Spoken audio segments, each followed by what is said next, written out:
Lisa Kejr is the CEO of Lighthouse for Life. This is an organization that is fighting against human trafficking.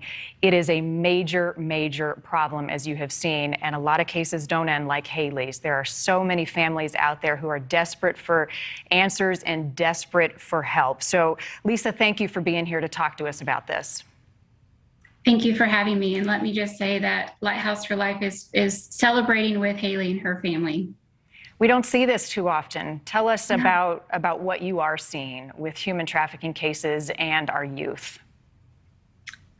Everything that Haley's mom was saying just resonates so loudly with what is common with human trafficking. It is people that are preying on the vulnerabilities of our young, and vulnerabilities can be anybody, but particularly those who don't feel seen or don't feel heard or valued or are looking for that love and attention. It's very easy for somebody to come in and to feed them those lines that is going to entice them into a life that they don't even realize they're getting into.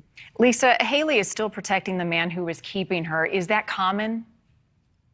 Yes, unfortunately, it's very common, and it's often common because the victims are not being recruited by being kidnapped, by being taken by any sort of violence. They're being manipulated psychologically into thinking that this person truly cares for them and values them. And so they develop an attachment to this individual, and they only see them as somebody that's providing for their needs.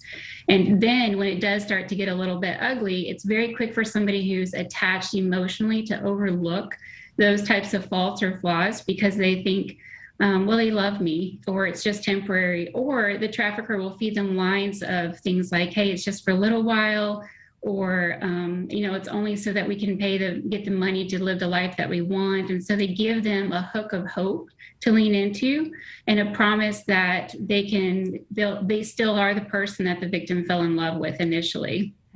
I want to talk about this website, Omegle, which is where Haley met this man. It's a site that allows you to chat with strangers from all over the world. Are there certain sites that these traffickers are targeting, or are they hiding in plain sight across all social media platforms?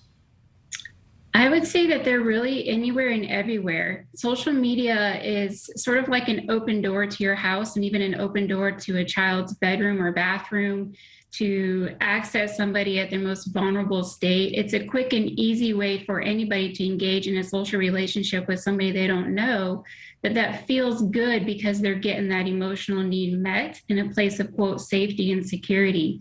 And then that relationship can end up turning into, oh, well, let's meet up someplace, or it can start to foster conversations like, does your family really care about you? Do the people in your life really meet your needs? I can do better. I can provide for you. I can care for you. Why don't you come and spend time with me, get to know me?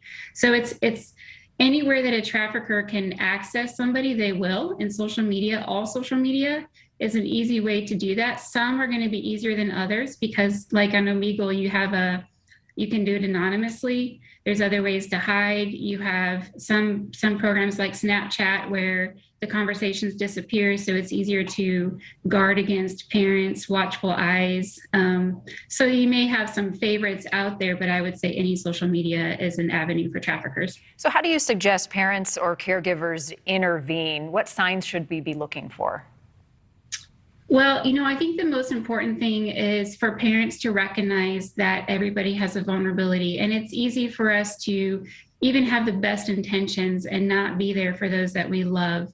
We can be gone or absent or not in tune to what their emotional needs are of those that are around us. And so the best prevention is to meet those vulnerabilities at home, which is what I hear Haley's mom saying now when she talks about wanting to spend time with her, wanting to invest in what she cares about, setting up her room, showing her all the people that really do care about her, creating that place of safety right there at home.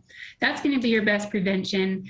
And recognizing, I think a misconception is people will say either this can never happen to my kid, that's just not who they are. And that's the biggest danger that you can say about, because it keeps you from even having a mindset to be proactive in protecting those that you care about. But also to go to the flip side and try to overprotect and say, well, I'm just going to completely guard them from all social media or never let them go to a party. But the reality is that every kid is going to be exposed one way or another.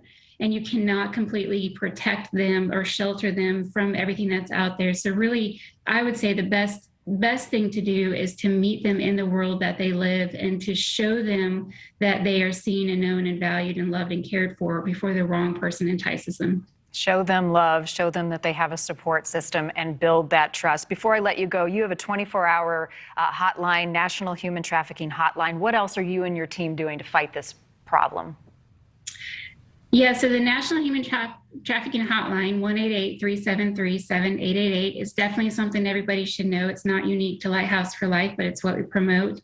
We have a residential program for minors. We are also providing adult services for women that are out of the life and are looking for ways to get their needs met in a healthy way and find that healthy lifestyle. And then we also do awareness trainings, specialized trainings all across the state of South Carolina. Wow. Well, this story gives us all a lot of hope. Lisa Kejr, CEO with Lighthouse for Life, thank you for coming on and telling us what to be looking for. Thank you. Take care. There are so many other families out there who are desperate for this ending and for some help, and we are committed to sharing each and every one of these cases and hopefully get more outcomes like Haley's. Join us tomorrow night right here on NewsNation Prime as we take a look at another disappearance. This is LaTasia Norris. She is a 20-year-old woman who went missing after flying to San Diego to be with her boyfriend. Her last call was to her mom, and she was panicked. She promised that she would call her mom back, and she hasn't been heard from since. We want you to join us for the latest in our missing series. That's tomorrow night right here on NewsNation Prime. Thanks for watching. Click the red subscribe button below so you can get more of NewsNation's fact-driven, unbiased coverage.